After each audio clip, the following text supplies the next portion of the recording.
Well, Quest for Detail season begins and ends every year on January the 27th. That's when I started it 2 years ago. So we're basically, every January, we start over with the calendar. This is the metal detecting for 1 year. I saved it up. Nothing larger than what you see, and if it was that big, it was really old in stoves and stuff. The idea was to sort through this at the end of the year and show you. I have just begun. It's insane. I don't know if I'll ever do this again. Everything that was under that big, I just dumped in a bucket all year long. I think the key is to probably divide it all earlier on. A lot of money and lead, and more lead, and more money, and a couple pop tops, more money, and a head stamp or two. So I'll show you when I get done with this next part here. It could,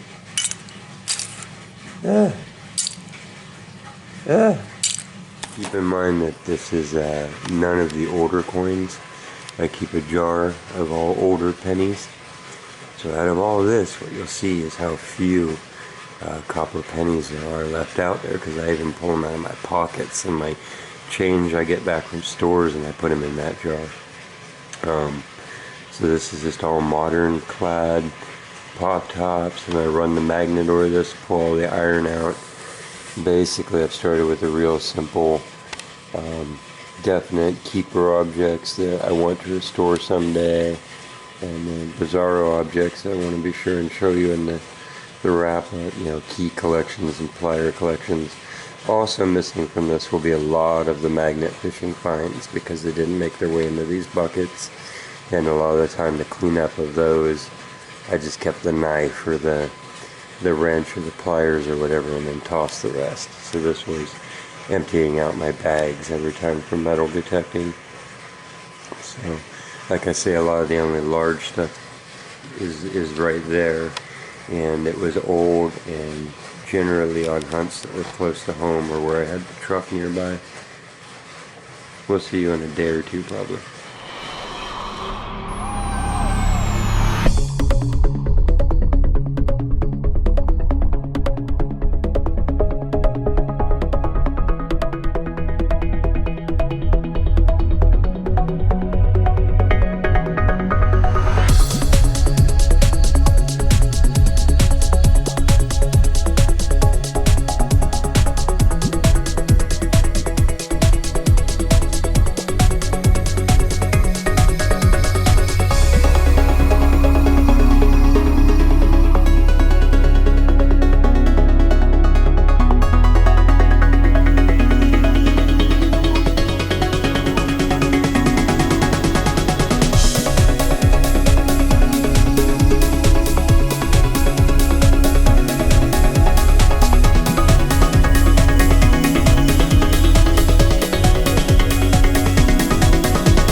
Okay, literally several days later, but I haven't been doing it the whole time, so don't worry.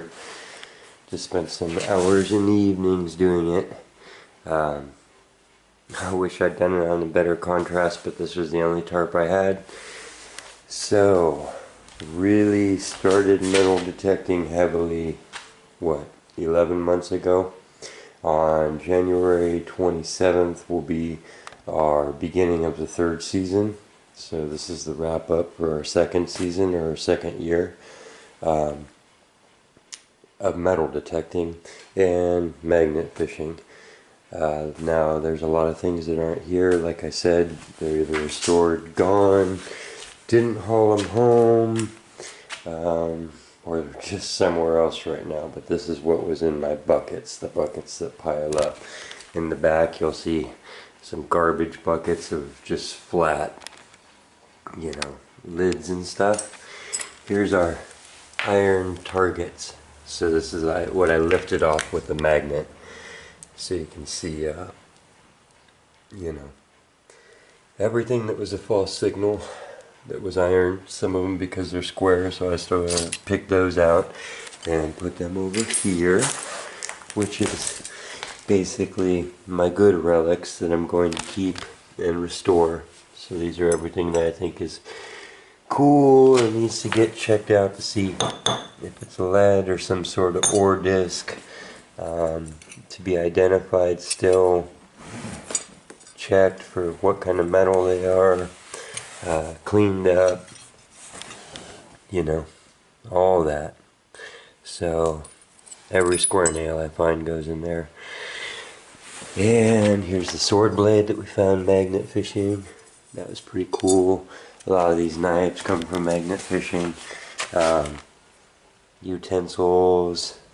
Like I say, if this isn't super old stuff, because then it would be in my better collection.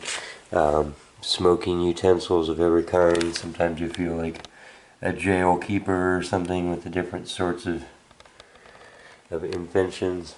Microphones.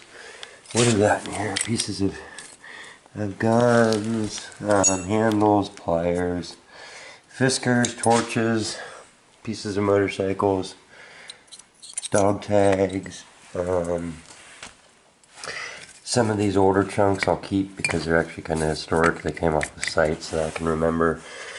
I'm thinking about maybe putting a little board up with a row of pegs and keeping some of the coolest older examples of fishing lures. Remember these woodies, because we're not even using lead anymore, right? So we're trying to phase it out. So I'm thinking, everything new gets looked over, and then when it's old it's really cool, like barbed wire and stuff. So instead of melting a lot of these down, I think I might make a little collection, something that runs on a little strip of wood. Bottle caps. Crazy, right? But all this garbage is removed.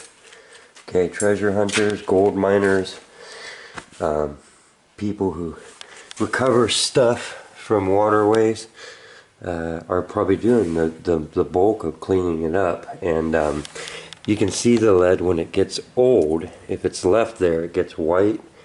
I don't know if you can make out that detail, but it starts, that's the actual stuff that could break off and get into the waterways.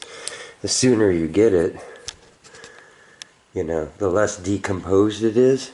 So if you actually let, gold miners go out there with their dredges and metal detectors, go all over the public lands and stuff and clean this stuff up, you'd be getting rid of, look what one person did in 11 months in just the spare time, Not to mention all the other garbage. So it's kind of an advocacy point for, in California we have a ban on dredging because there's a lot of misinformation and misunderstanding and thinking that if we don't disturb this stuff, it's actually good, and that miners are going to stir it up and put it back into the public waterways. Well, it's there, just so that you're clear on that. It's there.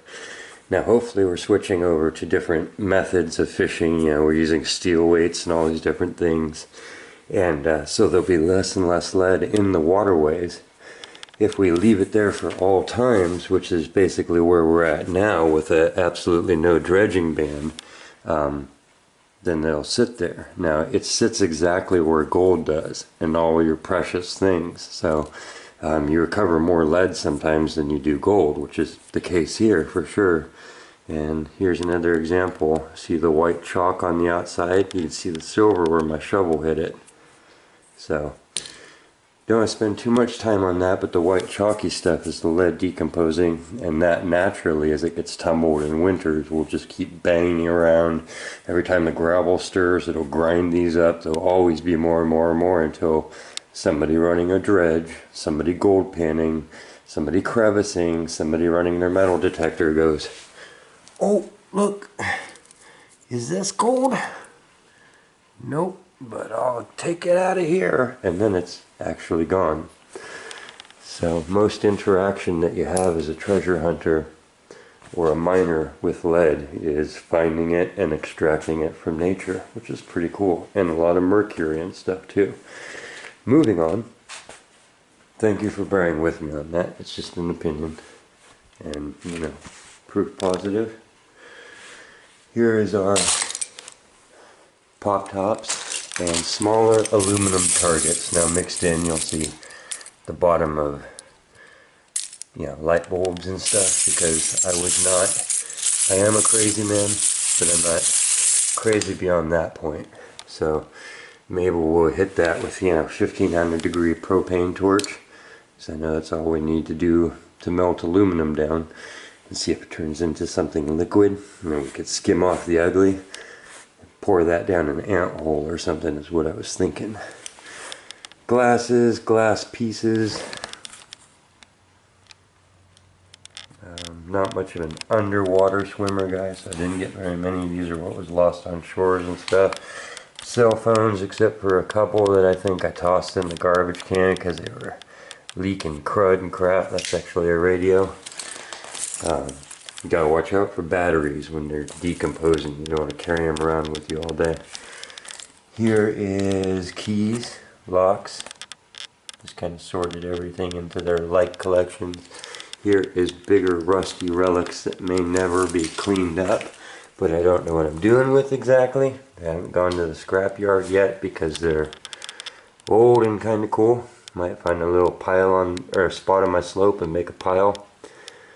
And somebody else will scratch their head in 100 years. Here's some,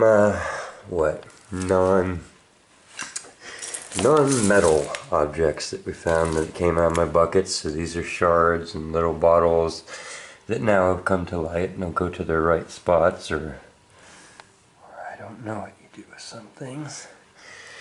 And then these are all chunks of copper wire, aluminum wire, who knows, but all more precious metals that weren't magnetic, things like that end up there. Here was the last of our change that came out of this pile. That's what these bags are. I'll show you those in a second. All the rest of our change. Here's the rocks that were lost in the buckets and fish bones and such. Mickey faces. So we'll go through those and see what goes in the tumbler. Batteries that were recovered. More horrible stuff getting pulled out by treasure hunting. Here's our fishing area. So look at these bells. Ding-a-ling-a-ling-a-ling-a-ling-a. And then down to our lures, so you got all kinds of spoons, spinners, rapalas, bass jigs, gigs, fish wigs, all kinds of strange things. And then I thought this was kind of cool. This is how many Castmasters. These are all from the company Castmaster, and which they really are. They're nice to throw, and they always catch a fit. You can bring them anywhere. I like the real little ones like this on brook trout. But yeah, look how many in 1 year. What's up with that? I don't know. Rubber things that had hooks in them. Here's our little grommet pile. Here's all of our shells that I was willing to pick out of there. There's probably a lot of 22s in the bottom of that. Also in this is all of our slugs. I thought I might take all the fired cool bullets with the impact results and markings on there, and set them aside. The older head stamps are cool. Look at a lot of these are. You see there's not a lot of stainless steel and brass. So these aren't just all picked up at a site. A lot of them I still don't know what they are. I'm like, what are you? I don't know. Can't identify. So hanging on to them. If you recognize them, be sure to tell me. If you told me once and I didn't learn it or memorize it, I apologize. Hopefully somebody did. Okay. What else to say about that besides craziness? that's the amount of stuff that you have to go through to get to all the other shiny treasures that I'll show you. And that's part of the reason why I keep it and I show it every time, is so that you don't get discouraged. You know, it takes some time, it takes some focus, it takes patience, and then it's odds. So you run your odds and run your odds and run your odds, however you want to look at that. It's a kind of luck, but you're playing your odds. You know, they say every 200 targets you get a ring, so I don't know, I got, what, 16 rings this year? Some of them were really nice. And I did a lot of relic hunting and not public hunting, so that accounts for the piles of rusty metal and all that type of things.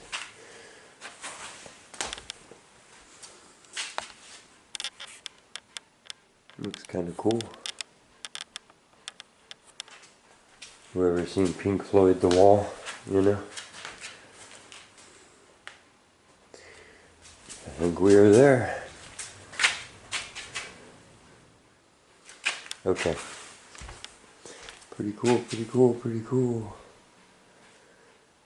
That's fun. I haven't got to look at it myself yet. Okay. Now I'll drag you inside and show you what we got in the plastic boxes. And I think that'll about do it.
Like a bank robber.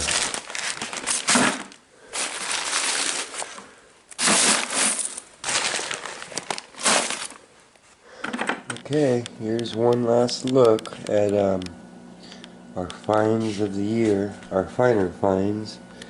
We got Tootsie toys, really old pocket knives recovered from cobblestones. All of the little things that we have found. Each one is here. These are our real rings, the things that are white gold. And that little creature. The rest of these are silver, gold, really old silver purse. The turquoise one we just recovered. Probably my most expensive. Let's see. All of these are going to be assessed in 1920s. Little dinky thing we just got. This that does not fluoresce, so it's probably a garnet. But yeah, all those have maker's marks and are in silver or are super old, cool little things. As opposed to other rings that are play rings and mood rings and things like that. Here's our coins and round object. That's just a foreign coin. Tokens. Our first two buffaloes are in here. First dimes. My oldest quarter. My gold coin. that set off this last 10 months of finding the rest of this, making me go crazy, become a lifelong detectorist. Boxes like this that are all from one site, that's why unidentified things and insignificant things are all together, is because they're in context, as opposed to things like this that were singular finds, things I just recovered, understanding what they were now, like this hem weight and this mother of pearl button with the center busted out, and these buckles that start showing their age because of shape. This one that I found a mark on from 1881. This that was, I thought was a dog tag, is not. Tends to be turns out to have some silver plating to it at least, and I realized it was a smaller thing. One of my viewers pointed out, made me go back and look. Plated jewelry box, or plated, or old, and jewelry finds all the way through here. Things like this that I just found when I was going through all the pop tops and stuff, and I realized that it was actually pretty cool. Tip Top Product Company USA, Omaha, Nebraska. So that's where my mom hails from. I think hail is the right word. Really older looking pieces of jewelry recovered from older sites, and such. It's a little bit of a mix, this one's in context, so this was all recovered. You'll see that video coming up, so be sure to watch Quest for Detail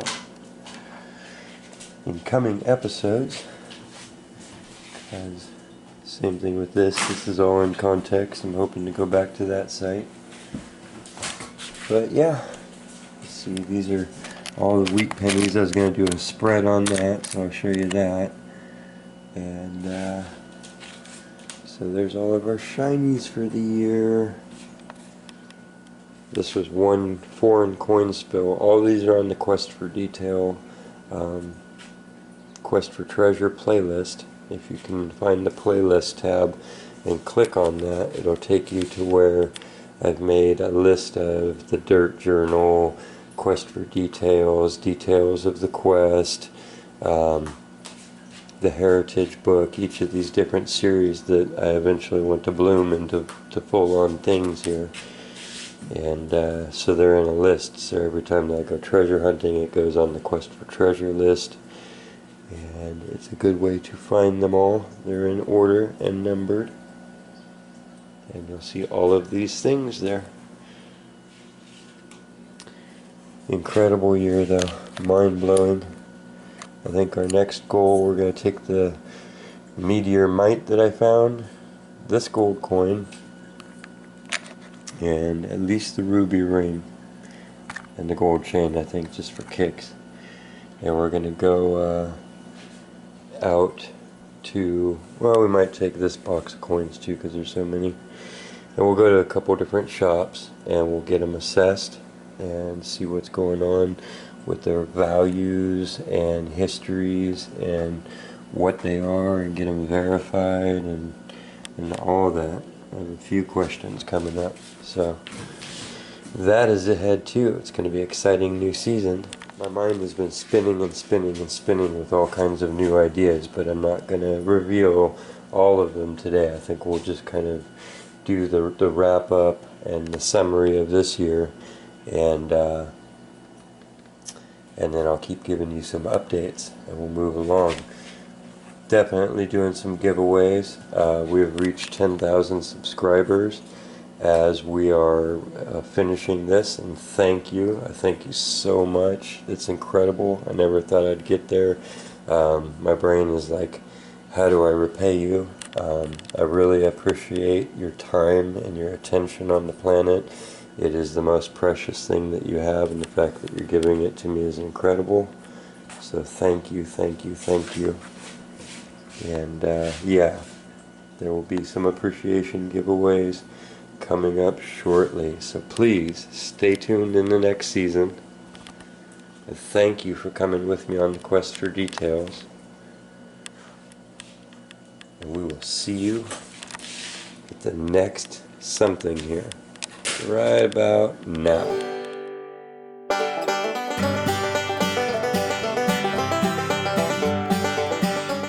And here are the coins. Olive counted them out for me. So what do we have? $55 in quarters? And and 50 cents. And 50 cents. You can see these are all dug specimens. And pennies. Lots of pennies, followed by even more pennies. These were all dug out of the ground one by one. There's even more quarters that I dug, but I've traded them in for, you know, I probably spent $60 in gas and batteries and stuff. Dimes, we've got $31 in dimes.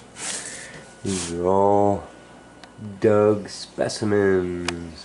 That's why I like spreading them out so you know it's not just a shiny dime on top of a pile. These are all ugly. Came out of the dirt and the water. Look at that.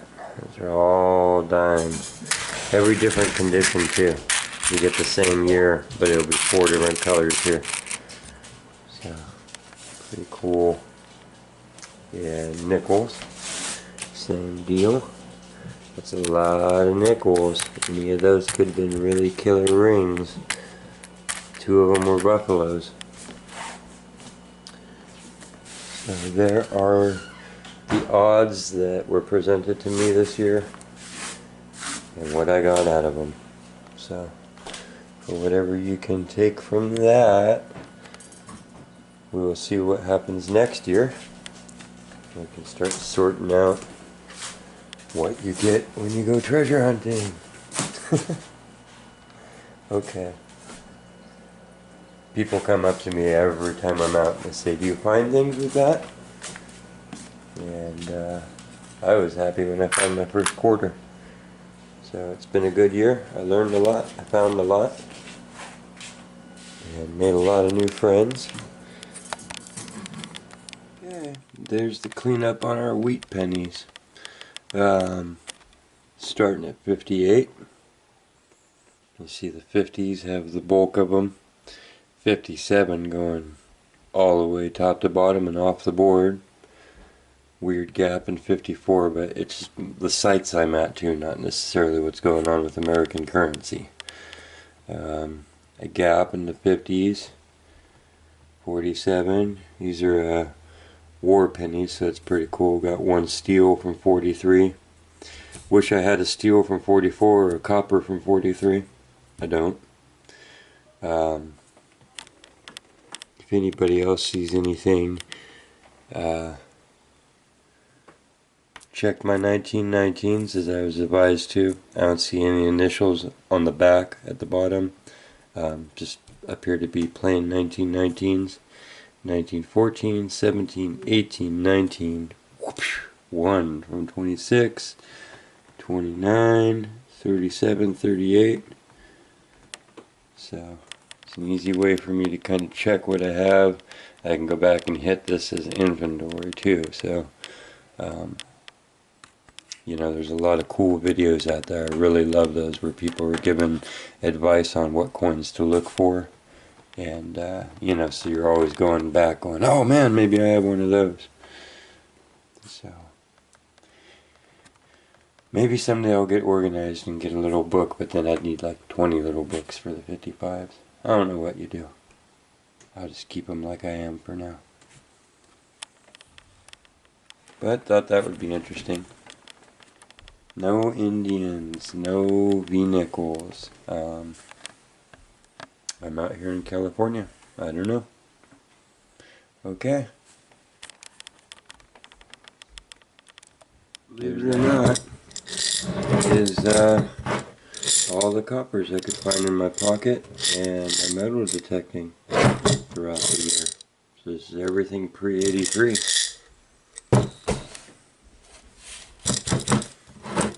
Just go buy a bunch of rolls and pick the coppers, fill the jars up quicker. It's a little crazy. Let's see. This is the pre-70 silver change I could get. Not silver, but clad. But doing the same thing. Everything pre-70 I figure I'll save. Because it eventually will get up there too. But yeah, that's how little copper there is left in the world. Craziness. Okay.